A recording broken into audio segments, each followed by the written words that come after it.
Amoud, Yutet Amoud Bet, et en bas, il y a une Mishnah en bas de la page, et ce cours est dédié à la Refoua Shlema Omira de Raphaël Isha Eliyahu Ben Ronit et de Michal Bat Siona et de tous les malades. Rahmana Bat Aziza, Rahmana Bat Neshma, Léa Bat Rahmana, et Annie Bat Esther. Naomi Esther Bat Ilana Hana, et Moshe Haïm Bat Ilana Hana. Et Léa Bat Esther. Ok, ensemble avec tous les malades en Israël, tous les malades et tous les blessés. Elef Abdelot, Elou Nishmat Avi, Mori, Shimon Ben Yitzhak, et Achi, Elimendel Ben Shimon. Ok. Alors on commence à la Mishnah, Yutet Amud Bet en bas. Ein Tzolin Basar, Batsar Vebeitza, Ela Kedei Shiyitzolu Mi Be'od Yom. On n'a pas le droit, à la veille de Shabbat, de griller ou de cuisiner de la viande, des oignons à neuf, seulement si ça a été grillé, si ça va être grillé avant que le Shabbat arrive. Donc on ne peut pas entamer une grillade de viande ou d'œufs ou d'oignons la veille de Shabbat, seulement si on sait que la grillade va se compléter avant le Shabbat. Okay? אלא כדי שיצולו מבעוד יום. אין נותנין פת לתנור עם חשיכה. On ne peut pas mettre du pain, vous savez, une pâte, avant à l'époque, on mettait ça, on collait ça à la paroi intérieure du four pour se cuire. On ne peut pas faire ça la veille de Shabbat, seulement si on sait. אין נותנין פת לתנור עם חשיכה. עם חשיכה, ça veut dire 1 ou 2 minutes avant la tombée de la nuit. La veille de Shabbat, et pas non plus une espèce de gâteau sur des braises, seulement si, comment on appelle ça quand la pâte elle devient un peu noire en haut? Seulement c'est une croûte qui se forme. Seulement si la croûte se forme la veille avant que le Shabbat arrive. Ça veut dire Yikremu Panea. Ça veut dire que le gâteau il sera pas. Ah, ça veut dire que le gâteau. Ça veut dire une fois qu'il y a une espèce de croûte, alors ça veut dire que l'ensemble il est déjà consommable. Voilà. C'est cuit. C'est pareil avec les carottes. Rabbi Eliezer Omer, Kadei Shikrom Hatarton Shela. Rabbi Eliezer lui il ajoute, il fait une autre précision. On a besoin que c'est le côté en bas de la pâte qui va être cuit. Yikrom, c'est grillé. Yikrom, c'est la croûte. Oui, le dessous de la pâte qui va être cuit. Le dessous, c'est ce qui est sur le côté de la paroi du four. On va en parler. Meshal Shalin est à Pesach Batano im Chashecha. On parle la veille de Pesach, mais ici on parle la veille quand c'est Shabbat. Donc on a le droit, Meshal Shalin, c'est quoi Meshal Shalin? Faire descendre. Avant, à l'époque, les fours, c'était comme il y avait des fours comme une espèce de cheminée. Il y avait un trou en haut et puis il y avait une broche pour l'agneau. Et puis on faisait descendre la broche dans le trou du four. Alors on peut seulement faire ça, on va voir. Meshal Shelin, ou plutôt, c'est écrit qu'on a le droit. Meshal Shelin est à Pesach, Batano, im Chashecha. On a le droit de faire ça, juste mamash la veille de Shabbat. Non,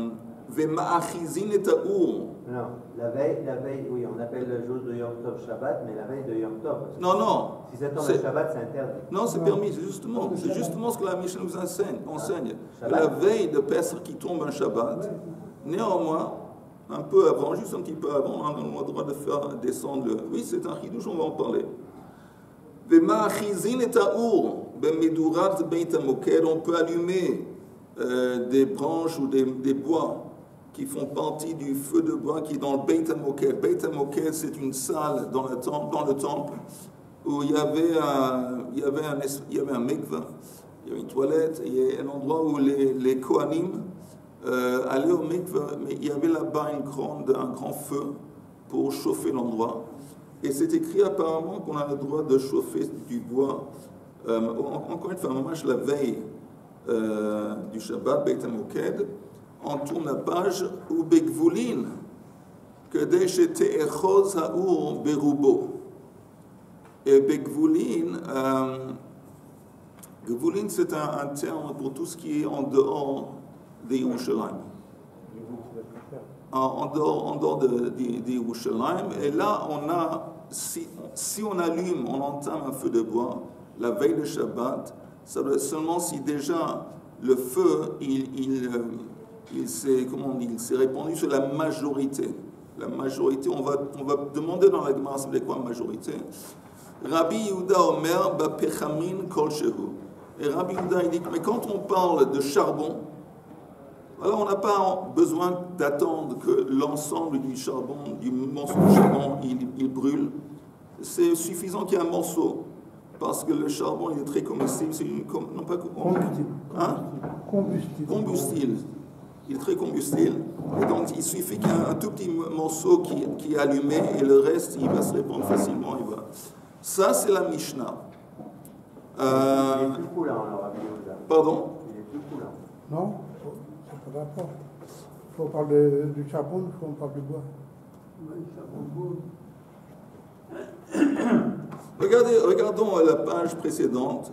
Salut, on est au Rashi sur la Mishnah Yud Tet Amud Bet. Regardez juste le Rashi qui dit Meshad Shelin et Pesach. On fait descendre l'agneau dans le four. Vous voyez? Vehu nitzla veholech misheter shach. Donc il va continuer à se griller, à se chauffer dans le four pendant la nuit. Et en dépit du fait que des Be'alma ein solin, normalement, on n'a pas le droit on vient de dire au début, disons, de la Mishnah, si tu veux griller ou cuire quelque chose dans le four, tu le fais en sorte que ça ait déjà été cuit avant que le Shabbat arrive. Mais ici, en ce qui concerne le Pesach, non, on permet. On entame le processus la veille, même si on sait que l'essentiel de la cuisson va se dérouler pendant le Shabbat. Donc pourquoi? Vas-y. Il y avait la question de Chaim. On parle de vendredi soir ou de samedi soir? On parle de la veille de Pesach, la veille qui est la veille de Shabbat. D'accord, parce que moi j'avais compris de une précédente réponse que c'est en plein Shabbat. Non, ce que j'avais dit, je pense que j'avais dit, c'était la veille de Shabbat qui est aussi la veille de Pesach. En solin que d'Amaran, Rashi dit, mais néanmoins ici, hacha, charé, c'est permis. Pourquoi? De bnei chabura zrizin hen. Vamid kerei ahadade. Ils vont se rappeler un à l'autre. Velo atu le chatuyei begechalim. Il n'y a pas de risque qu'ils vont commencer à toucher les braises. Donc, comme ici le Pesach, il est consommé dans un groupe, une chabura, on peut faire confiance qu'il va y avoir des gens dans le groupe, que s'il y a quelqu'un qui oublie et commence Pesach, et Shabbat aussi, de toucher les braises pour accélérer le processus, il y en a d'autres qui vont dire fais gaffe, c'est Shabbat. Donc, comme ça se fait à travers, dans le sein d'une chabura, ce serait permis la veille de Shabbat, quand c'est la veille de Pesach. Mais la chavura, elle n'est pas obligée de venir toute la chavura au moment de... Apparemment oui. Apparemment oui, parce que sinon ça ne marche pas. S'il y a seulement une personne, ça ne marche pas cet argument.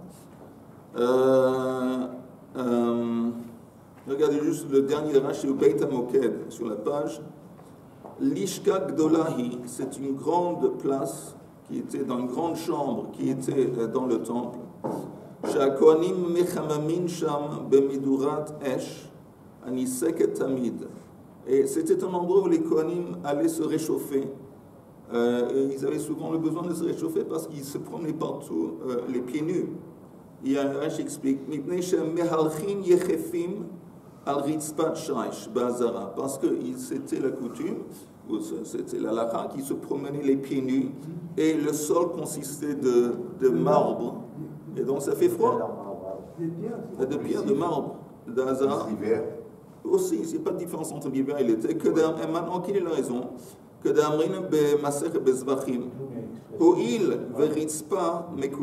on sait que le sol du temple, il est consacré.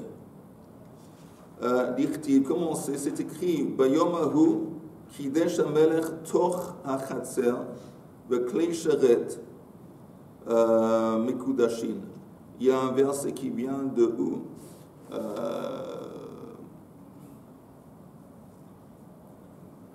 Je ne vois pas le verset. C'est beau, hein. Bon, je ne sais pas d'où ça vient, mais il y a une citation qui dit, j'imagine que c'est le Melech Shlomo, mais je ne suis pas sûr, mais c'est écrit dans ce verset. C'est dans Vaïkra, il y a écrit, non? Je ne pense pas. Bayom Ahu Kidesh HaMelech, toi non, c'est pas de Vaïkra. Ah non, Malachim. Kidesh HaMelech, Malachim Aleph. où c'est? Melachim, ok. Kidesh HaMelech Toch HaChatzar. Alors, ce jour-là, le roi, il a consacré la cour et les Klei Hasheret, les ustensiles. Donc on voit qu'il y a un lien dans le verset entre la cour, une comparaison entre la cour et les ustensiles. Et Rashi dit, Mekodashim dirtiv ve'im shachem ve'ikadesh otam. Ma klei sharet, ou ma kli sharet lo yidavar chotzetz beino levein kli sharet. De la même façon qu'on sait, en ce qui concerne un ustensile, on ne peut pas avoir une séparation entre la personne qui tient l'ustensile et l'ustensile lui-même. Il doit avoir un contact direct. Alors, la même chose avec le sol. Af ritzpa, lo yedavar chotzetz beino levein ritzpa. De là, on apprend la même chose avec entre autres, le sol, qu'il doit y avoir. Parce que nous quand on est en face de ce phénomène que dans le temple, les Kohanim, ils étaient pieds nus. Donc on a tendance à se Que baser... les Kohanim, Oui, Israël n'était pas pieds nus. Non, non. Que le Kohanim dans son avoda. Non, tout le monde était pieds nus. Ah, tout le monde. Tout le monde était pieds nus. Maintenant, encore une fois, alors c'est intéressant ce que tu dis. Alors justement, c'est très beau ce que tu dis. Parce que Rashi apporte une preuve pour les Kohanim. Les Kohanim, c'est quoi la preuve des Kohanim? Parce que de la même façon qu'un Kohen, quand il fait le service, il doit tenir directement le cli et qu'il ne va pas y avoir un truc qui va interrompre. La même chose avec les pieds et le sol, parce que le sol aussi il est consacré, comme le cli. Mais en attendant ce que tu dis, alors qu'est-ce qui se passe avec Israël? Israël, il n'est pas le service, donc il n'y a pas cette idée de tout, on va pas. Alors d'où est-ce qu'on sait qu'en Israël, lui, il doit avoir les pieds nus quand il rentre dans le temple? C'est la Shrita quand même. C'est pas oui. Tu as raison, il fait la shrita, mais il n'a pas besoin de faire la shrita. Il est exempt. Pardon? Exactement. On apprend ça de Moshe Rabbeinu avec le buisson ardent. Que Hakadosh Baruch Hu enlève tes chaussures parce que cet endroit est consacré. Et l'idée, on a parlé de ça beaucoup de fois, que la chaussure, elle symbolise le matériel, le corps. Donc, divestis-toi de ton matérialisme quand tu rentres dans le temple. Comme je vous dis, Moshe, enlève-toi maintenant, disconnecte de ton corps. Et d'où est-ce qu'on sait que le corps, il symbolise le matériel, entre autres, avec la mitzvah de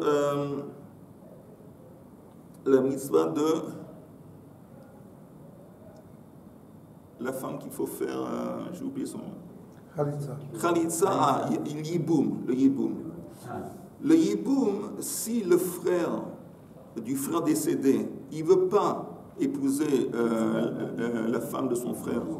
Alors il y a une cérémonie dans laquelle on crache sur la chaussure. On lui enlève sa chaussure et lui C'est pas non, c'est une chaussure qu'on apporte du beitin, mais il y a il crache d'une façon symbolique en face ou sur la chaussure. Ça veut dire quoi? Elle exprime que le frère n'est pas partie prenante de donner un corps à l'âme de son frère décédé. Parce que ça, c'est l'idée du hibou. À travers son frère, c'est comme si il va faire entrer enceinte la femme de son frère.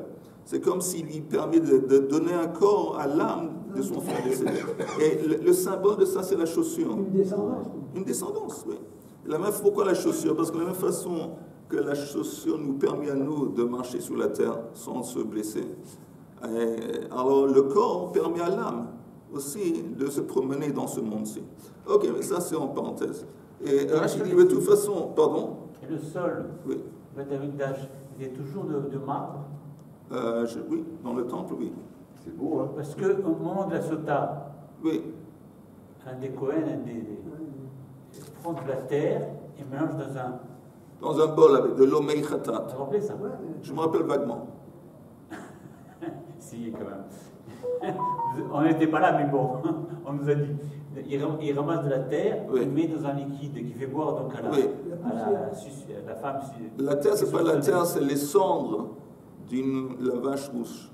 para aduma. Il met les cendres de la para aduma dans de l'eau qui vient du Mayan, comment on appelle ça, une source près du temple. Et il met aussi... la terre aussi, je crois. Pour la sota. Pour la sota. Ah oui, la sota, oui. La sota, c'est pas... Tu parles de la sota, il y a la terre. Oui, je parle de la sota. Je m'excuse. La sota, il y a la terre. Exactement. Bon, ouais. Mais la terre, elle ne vient pas du sol du temple, elle vient de quelque part d'autre. Ok, Gemara. La Gemara demande au début de la Mishnah, on avait dit que tu ne veux pas entamer une cuisson de griller de la viande tant que la viande n'a pas, le processus de cuisson n'est pas complété avant le Shabbat. Alors la Gemara demande de combien de temps on parle. Vekama. Amar Rabbi Elazar Amar Rav Kedei Sheitzolu mi be'od yom Kema'achal ben drosai. C'est comme la viande doit atteindre un niveau de cuisson comme la viande qui était mangée par un certain Ben Drosai. C'est qui Ben Drosai? C'était un bandit. Et en tant que bandit, il ne pouvait pas se permettre de rester sur place et déguster son repas trop long. Il n'avait pas le temps de cuisiner parce qu'il devait tout le temps s'enfuir et courir. Et donc, pour lui, le minimum, c'était un tiers. Il cuisinait son truc. Rashi dit, regardez le Rashi en haut, au 4e ligne d'en haut, Ben Drosai, l'istimaya, c'était un bandit. Ou mevachel bisholo shlish. Et il se contentait de cuire sa viande un tiers. Et voilà, pour lui, c'était suffisant pour manger. Il n'allait pas manger la viande qui est crue, mais un tiers, c'est déjà, pour lui, c'était comestible. On va chercher des références. Oui, c'est intéressant. Mais pourquoi? Oui, c'est intéressant, il faut creuser. Mais le fait est qu'on voit quelqu'un qui se permettait de manger la viande une fois que c'était suffisant pour lui, que c'était cuit un tiers. À partir d'un tiers, c'est cuit. Voilà, c'est mangeable, consommable. Exactement, exactement. Kadesh Yitzolu Mibaran que Machal Ben Drosa. Itmar Nami, ça a aussi été enseigné. Amar Avasi, Amar Rabbi Yochanan, Kol Shehu que Machal Ben Drosa. N'importe quelle chose qui a été cuite, n'importe quelle viande qui a été cuite comme Ben Drosai, ein bo mishum bishul nochim. Il n'y a pas de problème, un interdit d'être cuisiné par un goy. Ça veut dire quoi? On ne peut pas manger quelque chose qui a été cuisiné par un goy, même si c'est cachère. Maintenant, mais une fois que, si la chose a déjà arrivé à un tiers de sa cuisson, et après le reste c'est cuisiné par un goy, il n'y a pas de problème. Il n'y a pas de problème de juif doit initier la cuisson. C'est pas comme ça que ça marche dans les restaurants aujourd'hui. Non.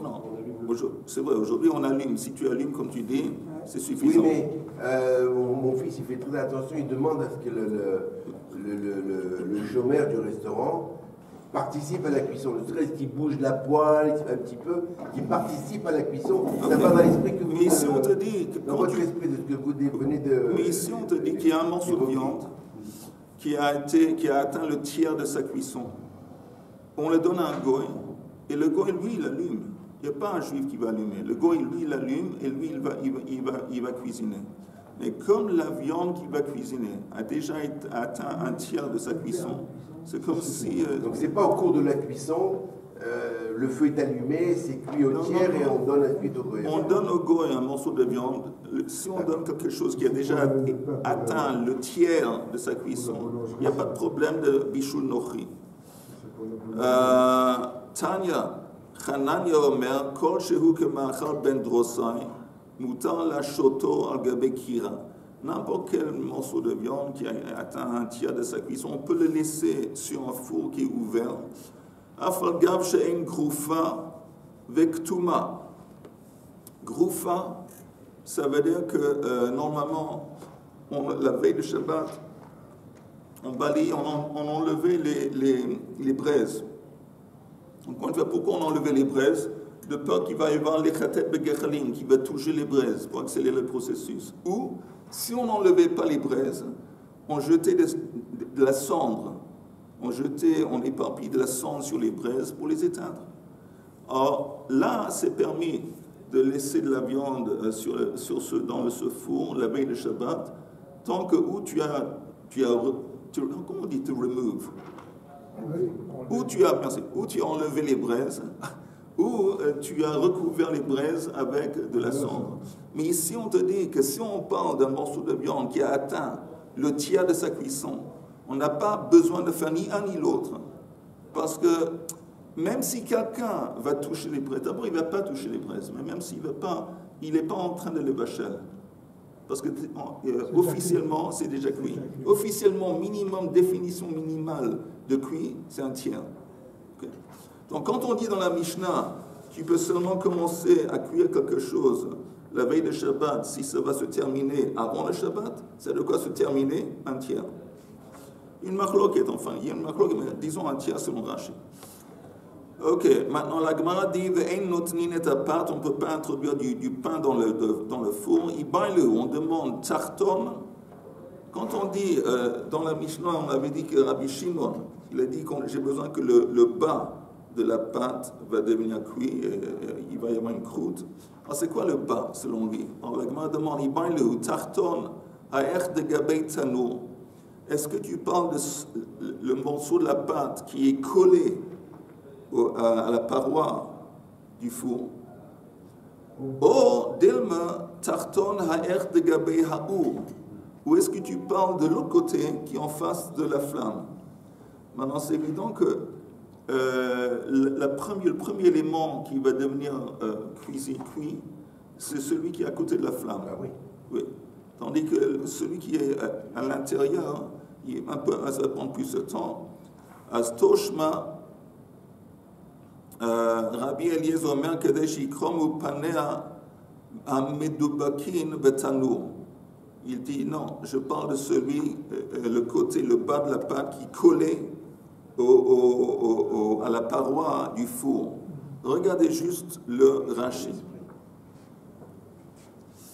Rashi qui dit de Gabei Tanour.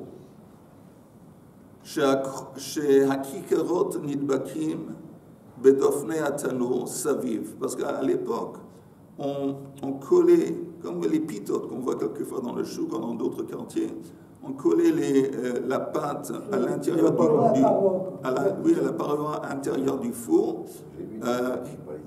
Hilkar mi baile, hey kari tarton. Alors c'est quoi la définition de celui qui est en bas, le morceau qui est en bas? Hanach panim de gabei dofnei atanour, ou panim haponim lemata lechalal atanour letzad ha'ur. Encore un Rashi. Medubakim betanour, vechumrahi. Des panim de sheklapei ha'ur, memaharim likrom.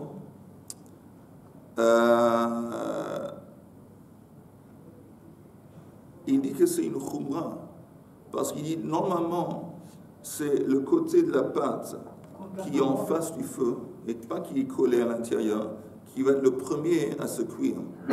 Si lui il dit il faut finir, tu peux seulement introduire du pain dans le four une fois que l'intérieur, il dit que c'est une khumra. Mais attendez une seconde, pourquoi c'est une khumra? Il faut attendre que aussi le pain, même à l'intérieur, du côté du four, soit aussi cuit. Ça prend plus de temps. Voilà, exactement. C'est exactement.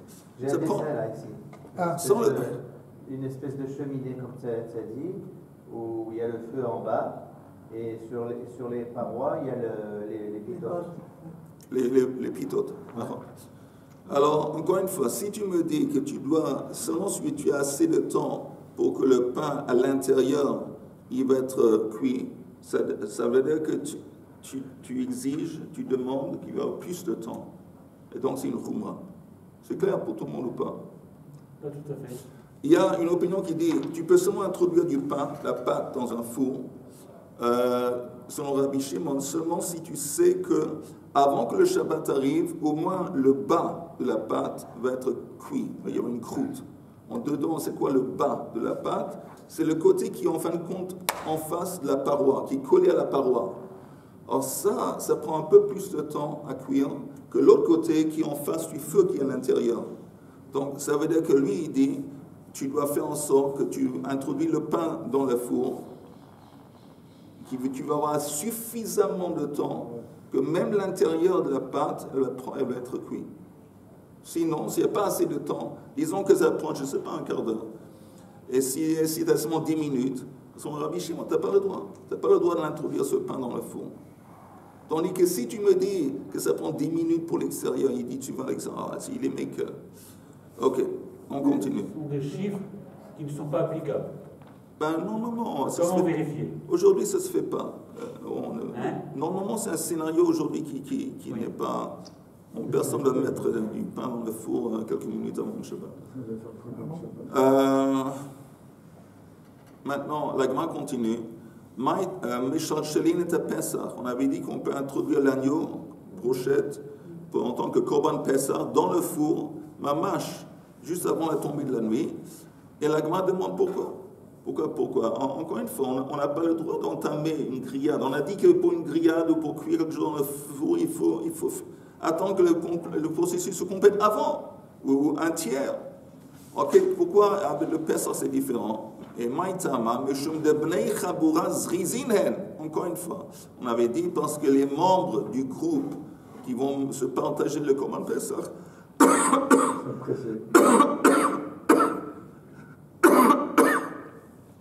ils sont Zrizim, ils sont alertes, et si quelqu'un oublie, ils vont l'avertir. Mais si ce ne serait pas le cas, on peut déduire l'eau, que tu ne peux pas. Et la Gemara demande pourquoi. On avait vu ça auparavant. Gadia, disons, c'est un veau, pas un veau, c'est un chevreau. Un chevreau, ben sharik. Chevreau. Alors un chevreau, ben sharik, ben lo sharik. C'est quoi sharik? C'est que le couvercle, pas seulement il y a un couvercle, mais il est fermé de tous les côtés. Ce n'est pas important si le couvercle est fermé ou pas, on peut l'introduire dans le four avant le Shabbat. Et on avait dit pourquoi? Parce qu'on avait dit que s'il ouvre le couvercle, pourquoi faire? Pour agiter les braises. Il va introduire de l'air. Et l'air pour le chevreau, ça nuit. Et il sait. Donc il ne va pas risquer d'ouvrir, de commencer à traficoter avec les braises parce qu'il ne veut pas nuire à la viande. Donc on te dit ici, pourquoi c'est seulement permis pour une chaboura de faire entrer, d'introduire l'agneau dans le four? Pourquoi seulement une chaboura? Tu me dis qu'ils sont zrizim. On a appris auparavant qu'un chevreau, donc un agneau, il est sensible à l'air, donc personne ne risque de commencer à toucher les braises. Et la Gemara répond, Hatam mintach.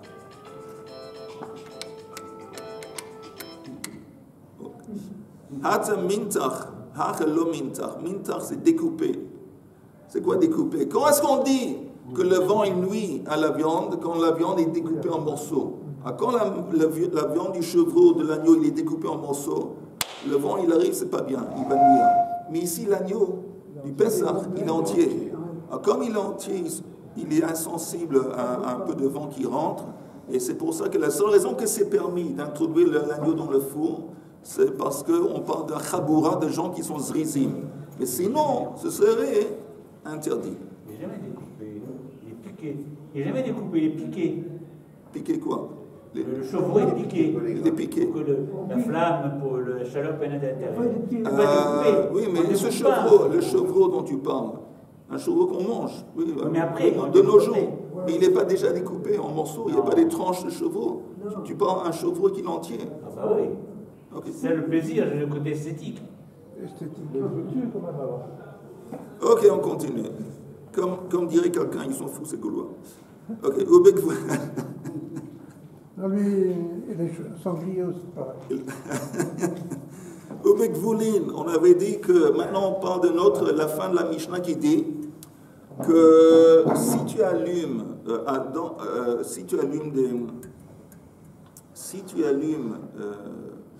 Beit HaMoked, on avait dit c'est la salle où il y avait un grand feu de bois et tu peux allumer les bois, mamash, juste avant que rentre le Shabbat. Mais si c'est Gvoulin, s'ils sont en dehors de Yerushalayim, tu dois attendre, comme c'est écrit dans la Mishnah, que le feu, il se répand sur la majorité du bois. Alors la Gemara demande, Maïrouban, c'est quoi la majorité? Amar Rav Rov kol echad ve'echad. Ça veut dire que la majorité de chaque morceau de bois dans ton feu de bois, il doit être déjà pris, impacté par la flamme. Ve'shmuel amar kedei shelo yomru, et Shmuel il donne une autre définition pour qu'il n'y avait pas besoin de dire kedei shelo yomru hava eitzim ve'naniach tartehen, apporte du bois pour que des brindilles, pour qu'on va mettre en dessous, pour alimenter, pour allumer le feu. Tant qu'on a dépassé ce stade où on a besoin d'apporter de l'extérieur encore du bois, c'est ça. Ça, c'est la définition selon Shmuel, Tana, ça a été enseigné.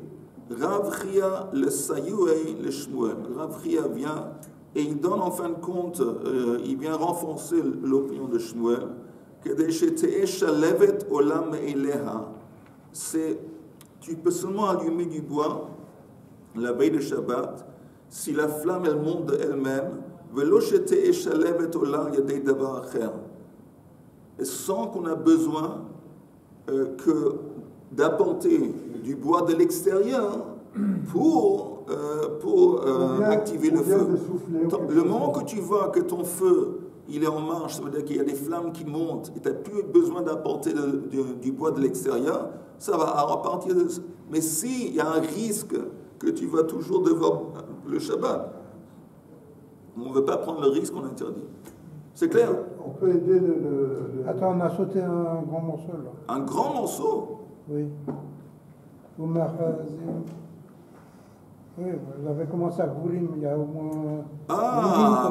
Tu es tout à fait en engagement. Je m'excuse, vraiment, excusez-moi. On n'a pas vu Ténard. Oui, on n'a même pas... Allez, regardez 5 pages avant. Je m'excuse, j'ai fait une erreur. Alors, Marizim Taou, alimenter le feu, brûler le feu. Manahani Mile, Amar Ravuna, vous voyez, j'ai remonté 5 lignes. Vous voyez? Amar Ravuna Loteva Aru Esh, Bechol Moshvotechem. C'est écrit dans la Torah. Vous ne pouvez pas allumer du feu dans tous vos demeures. C'est ce qui est écrit dans la Torah. Alors, il y a une déduction. Bechol Moshvotechem, Iatamavir. Tu ne peux pas allumer du feu dans ta demeure, dans vos demeures. Mais je déduis, Avalatamavir Bemedurat Beitamoked. Oui, si ce n'était pas ta demeure, mais c'est la demeure d'Akadosh Baruch Hu, c'est le temple, là tu aurais le droit. Apparemment, on se base sur ça. Mais la Gemara attaque, Matkif la Rav Chisda, si c'est comme tu dis, Ihachi, Afilu Beshabbat Nami, ça laisserait entendre, selon ta déduction, que tu aurais le droit de brûler ce feu dans le Beit HaMoked, même le Shabbat. Si tu te sers de ce verset qui dit, pendant le Shabbat, pendant le Shabbat, ça veut dire que même dans le temple, même pendant le Shabbat, on pourrait, on sait qu'on ne peut pas. On ne peut pas. Et donc, nous, on parle dans la Mishnah qu'on peut allumer un feu dans Beit HaMoked juste avant la tombée de la nuit de Shabbat. Parce que quoi on se base? El Amar Rav Chisda Kra ki ata le Mishrei Eivarim u Pedarim hu de'ata. Ce verset qui dit Bechol Moshvotechem, il y a une interdiction de brûler du feu dans vos demeures, et la déduction était que dans le temple on peut. Cette autorisation de brûler, on parle de quoi? Des morceaux de l'offrande qui n'a pas encore été consumé sur l'autel. Ça veut dire que, disons, Korban Atamid de la veille de Shabbat, on a le droit, même pendant le Shabbat, de brûler ça sur le misber, pendant le Shabbat. Oui. Et ça, ce serait la déduction, la propre déduction qu'on fait. Parce qu'il y a une différence entre le feu pour le korbanot et le feu Beit HaMoked, c'est pour le bien-être des Kohanim, ça ne fait pas partie de la voie. Il a fait, tu sais, je dois avouer que tu es en forme ce matin. Tu es toujours en forme, mais aujourd'hui particulièrement. Alors regardons le Rashi. Regardez le Rashi qui dit Eivarim u Pedarim hu de'ata. Vous voyez le titre du Rashi qui dit les Eivarim, c'est quoi les Eivarim? C'est les membres du corps de l'offrande, et Pedarim, c'est les graisses. Eivarim et Pedarim hu de'ata, et c'est les choses qu'on met quand on parle de Korban Ola. Même les membres de l'offrande, ils sont placés sur le misber. Rashi. L'hatir et hekteran kol halayla. Ça vient nous permettre de brûler ces morceaux de l'offrande toute la nuit, même toute la nuit du Shabbat. Aval, mais quand on parle du feu de bois dans la salle des Kohanim, aval medurat beit hamoked, she'einat sorech gavoa, ça ne répond pas à un besoin de Kadosh Baruch Hu, c'est pas une offrande, elle a sorech kohanim, comme Yehuda a dit, c'est un besoin des Kohanim. Lo hutra, ça c'est interdit. Mais samour lechashecha, tandis que juste avant la venue du Shabbat, ainu ta'ama de logazo, pourquoi c'est permis d'allumer le feu? Mais Shum de Kohanim, zrizinhem, parce que les Kohanim par nature, c'est des gens qui sont éveillés et ils risquent pas de fauter. Chez Kulam ayu bnei Torah, vecharedim, venizkarim, parce que c'était tous des charedim, les Kohanim. Comme c'était tous des charedim, ils risquent pas de fauter, parce qu'ils sont très pieux, je rigole. Ici, bien sûr, le mot charedim, ça n'a rien à voir avec ce qu'on dit aujourd'hui, mais charedim dans le sens qu'ils ont une yirat shamayim. C'était des kohanim qui étaient, comme Rashi dit, je ne sais pas pourquoi Rashi dit ça, pour tout vous dire, j'ai du mal avec ce Rashi parce que, en disant j'ai mal compris ce Rashi, parce qu'il dit, quand on dit que les kohanim sont zridim, il dit que kulam ayu bnei Torah. C'était tous des bnei Torah. En général. Et je ne sais pas comment il dit ça. Il y avait beaucoup de Kohanim qui étaient ignorants. Beaucoup de Kohanim qui étaient ignorants. D'ailleurs, il y a dans la Gemara, on parle dans la Mishnah, même dans la Mishnah, le cas où qu'est-ce qu'on fait si un Kohen il se trompe, il fait ça. Mais il y a tout de même ce principe que les Kohanim, en ce qui concerne leur avoda, en ce qui concerne ce qu'ils font, non, mais ils là, sont c'est pas leur avoda. Hein? C'est pas leur avoda, là, c'est leur bien-être personnel. Non, mais quand vous dites qu'ils étaient ignorants au moment du Beth Amikdash Hashemi, peut-être, comme tu dis, peut-être une distinction entre le premier et le deuxième temple. Peut-être, parce qu'on sait que le Beth Amikdash Hashemi... Il y avait une corruption vis-à-vis du Kohen Gadol, comme on parlait. Bnei Torah vecharedim venizkarim velo atu lechituyim. Ok, vous avez compris. Donc quand on parle des morceaux de l'offrande qui n'a pas encore été consommé la veille de Shabbat, l'offrande de quoi? Korban Tamid de l'après-midi. Il y avait des fois quand il n'était pas brûlé à fond. On a le droit de le mettre sur le misber pendant la nuit de Shabbat. Et pas seulement la nuit, même le matin. Le matin, on a le droit d'apporter des bûches de bois pour allumer le feu. Et on mettait l'offrande sur le feu? Oui. Shabbat matin. Oui, ça faisait partie de la Voda. Mais en ce qui concerne le bois qu'on brûlait dans Beit HaMoked des Kohanim, ça c'était, comme c'était pour les Kohanim, ça ne faisait pas partie du service dans le temple, c'est seulement la veille, mais c'était tout de même permis de faire la veille, ça veut dire allumer le feu, parce que les Kohanim aiment zrizim.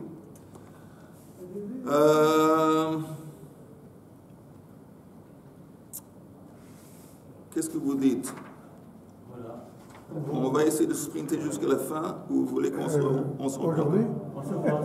On se voit demain. Vous venez demain? Si vous venez demain, ça veut dire que je vais devoir venir aussi, apparemment. En attendant... Vous nous manquez déjà. Ok, on s'arrête là, et on se retrouve Blineda demain. Rabbi, demain c'est le dernier cours. Après,